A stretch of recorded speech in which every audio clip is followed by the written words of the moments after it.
nima qilsak baxtli bo'lamiz. Alloh taologa hamd sanolar, payg'ambarimiz Muhammad sallallohu alayhi va sallamga salovat va salomlar bo'lsin. Bugun siz azizlar bilan baxt, saodat haqida so'z yuritamiz. Shu o'rinda Shayx Usmon Hamis aytib bergan bir voqeani sizlarga ham aytib bersam, shayx aytadilar: musulmon bo'lmagan bir odam menga gapirib qoldi. Sizning diningizda asoslar, qonun-qoidalar, qadriyatlar va odob-axloqlar bor. Men bu narsalarni boshqa dinlarda ko'rmadim. Xo'p, alhamdulillah. Dinimiz mukammal din. Shuni bilar ekansan, nega unda musulmon bo'lmaysan? Demak, bu gapni orqasida yana bir nimadir demoqchi bu. Gapi shu bo'libdiki, lekin shu bilan birga diningizda talab va majburiyatlar ko'p. Qanday? Masalan, bir kecha va kunduzda 5 vaqt namoz o'qish kerak. Bitta soat 1da bo'lsa, ikkinchisi 3da va hokazo. Uni ustiga masjidda o'qish kerak. Shunda o'qib bo'lmaydi, tahorat qilish kerak. G'usl vojib bo'lgan bo'lsa, g'usl qilish kerak. Bundan tashqari qiynalib topgan puldan zakot berish kerak. Bir oy Ramazonda ro'za tutish, kuni bilan yemay ichmay yurish. Jihodni etmasa ham bo'ladi. Mol dunyoni, hatto joningizni berib yuborasizlar. Bu yoqda hali haj turibdi. Mashaqqat, charchoq. Xullas shunga o'xshash talablar diningizda, bu diningizdagi muammo bu. Agar mashlar bo'lmaganda odamlar to'p-to'p bo'lib diningizga kirgan bo'lardi, debdi. Shayx, sen ayrim narsalarni bilibsan-u, lekin ko'p narsadan g'ofil qolibsan. Qanday? Sening ta'biringcha bizga bir kunda qancha namoz yuklatilgan? 5 vaqt namoz. Buni rakat bilan hisoblasang 17 rakat bo'ladi. Lekin biz buni yuklatilgan deb qaramaymiz buni. Biz bundan ham ko'p namoz o'qishimizni bilasanmi? Bizga Alloh taolo farz qilgan namozdan bir necha bor ziyoda namoz o'qiymiz, shuni bilasanmi? Bomdoddan oldin 2 rakat, peshindan oldin 4 rakat, peshindan keyin 2 rakat, shom va xuftondan keyin 2 rakat. Zuho namozini o'qiydigan musulmonlar qancha? Har tahorat olganda 2 rakat o'qiydiganlar bor. Tahiyat masjid, kechasi tahajjud o'qiydiganlar. Sani yursam sanog'iga yeta olmaysan. Biz farz bo'lgan 17 rakat namozdan bir necha barobar ziyoda namoz o'qiymiz. Shuni bilasanmi? Bu gaplarni eshitib, haligi musulmon bo'lmagan odam jim bo'lib qoldi. Bilmasang yana shuni bilib olginki, biz Ramazon ro'zasidan tashqari yana ko'p ro'za tutamiz. Ko'pchilik musulmonlar har oyda 3 kun ro'za tutishadi. Bunga endi dushanba va payshanba kun ro'zasini qo'sh. Ayrim musulmonlar kunaro ro'za tutadi. Davud payg'ambar ro'zasi. Bir kun ro'za tutadi, bir kun og'iz ochiq bo'ladi. Hatto yil mobaynida ro'za tutadiganlar bor. Faqat ro'za tutish mumkin bo'lmagan kunlari, masalan, hayit kunlari ro'za tutmaydi, qolgan yil davomida ro'za tutib yuradi. Ana shunaqa musulmonlar bor. Shavvol oyida 6 kun, Ashuro ro'zasi, Arafa kun ro'zalari.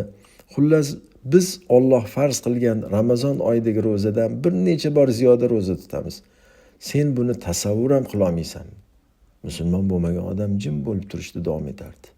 Zakotga kelsak, Alloh taolo bir yilda bir marta mol mulkimizdan 40dan birini, ya'ni atigi 2,5% kambag'allarga berish farz qildi. Lekin musulmonlar zakotdan tashqari undan bir necha bor ziyoda sadaqalar beradilar. Ihsonlar qiladilar, xayriyalar ulashadilar. Aslida zakot hamma musulmonlarga emas, faqat boylarga farz. Mol mulki nisobga yetgan odamlargagina zakot berishlari shart. Lekin sadaqani kim xohlasa beraveradi. Moli nisobga yetganmi, yetmaganmi, sadaqa qilaveradi. Musulmon emas odamning jimligiga hayronlik ham qo'shildi. Haj haqida aytadigan bo'lsam, sen bilasanmi yo'qmi, haj musulmonlarga umrda bir marta farz xolos. Bu ham barchaga barobar emas. Kim yo'lga qodir bo'lsa, yo'lga qodir bo'lmasa ularga ham farz emas. Bu yo'lga qodir bo'lganlarga ham umrida bir martagina farz. Lekin shaxsan o'zim 20 marta hajga borganlarni bilaman. Agar haj amallari bajariladigan joy tor bo'lmaganda, odamlarga mashaqqat tug'dirish ehtimoli bo'lmaganda, odamlar har yil haj qilardi. Umrani endi qancha gapirsam ham kam. Har yili bir necha martalab umra qiladiganlar bor. Umr mobaynida 50, 60, 100 martalab umra qiladiganlar bor. Hali kofir odam oxiri ajabo deb yubordi. Nimasi ajabo? Senga ajib bo'lishi mumkin, chunki sen ayrim narsalarni bilasan-u, lekin aqling yetmagan narsalar borligini bilmaysan. Sen bu ishlarni talab va majburiyat deb bilasan. Biz bunday deb bilmaymiz. Biz buni baxt deb bilamiz. Robbimizga yaqin qiladigan amallarni bajarish biz uchun saodat, ne'mat. Qancha odamlar bor bundan mahrum bo'lib yuribdi. Bizga nasib qilganidan biz o'zimizni baxtli deb bilamiz va bu ne'mat uchun Allohga cheksiz hamdlar aytamiz. Bizning muallimimiz, yo'lboshchimiz Rasululloh sallallohu alayhi va sallam namoz ko'zimning quvonchi qilindi deb aytmaganmilar? Kechalari namozda ko'p turganlardan oyoqlari shishib yorilib ketgan emasmi? Nega shunday qilganlar? Chunki payg'ambar alayhisalom ibodatda saodat topganlar, rohatlanganlar. Shuning uchun ham ey Bilol, sen namozga azon va iqomat ayt, biz namoz o'qib rohatlanaylik deganlar. Biz namozni qutulib olish uchun o'qimaymiz, balki bu bilan qalb rohatini, ibodat lazzatini tuyamiz.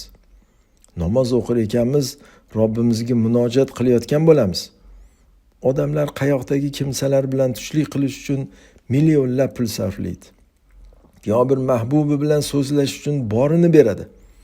Rahbarning oldiga kirmoqchi bo'lsa, ko'rish vaqti cheklangan bo'ladi. Biz xohlagan paytda va xohlaganimizcha Robbimizga munojat qila olamiz. Vaqtni ham, muddatni ham o'zimiz belgilaymiz. 1 soat xohlasak 1 soat, ko'proq xohlasak ko'proq, kamroq istasak kamroq. Buning uchun tahorat qilib namozga tursak bas. Shu qadar oson. Bu Allohning bizga bergan in'omi, fazl marhamati.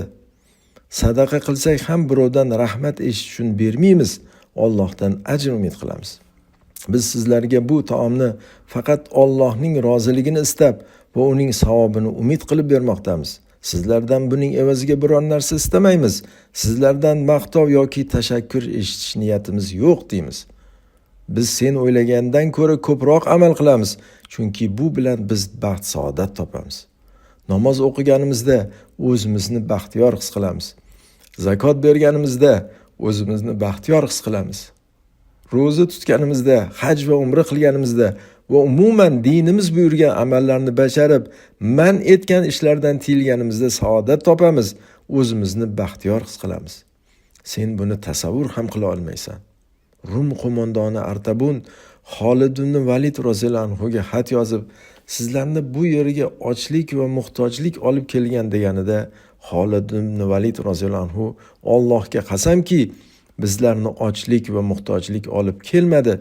Qasam ichib aytaman, qattiq sovuq bo'lgan kechada dushmanga qarshi jang qilishim farzandli bo'ldingiz degan xushxabar eshitganimdan ko'ra menga suyumlidir degan edi. Odamlar ana shunday darajaga yetsa, ya'ni baxt saodatni ibodatda topsa, eng yuqori cho'qqiga chiqqan bo'ladi. Ko'pchilik izlagan, intilgan cho'qqiga erishadi. Men afsus, bugungi kundagi aksar musulmonlar ayni shu saodatni ibodatda topmaydilar. Va bundan ham yomoni ibodatga yuk, tashvish, mashaqqat deb qaraydilar. Yoki qutulib olish uchun ibodat qiladilar.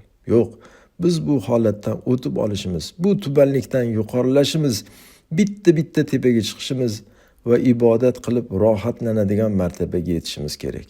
Biz ibodatni talab qilaylik, ibodat bizni emas.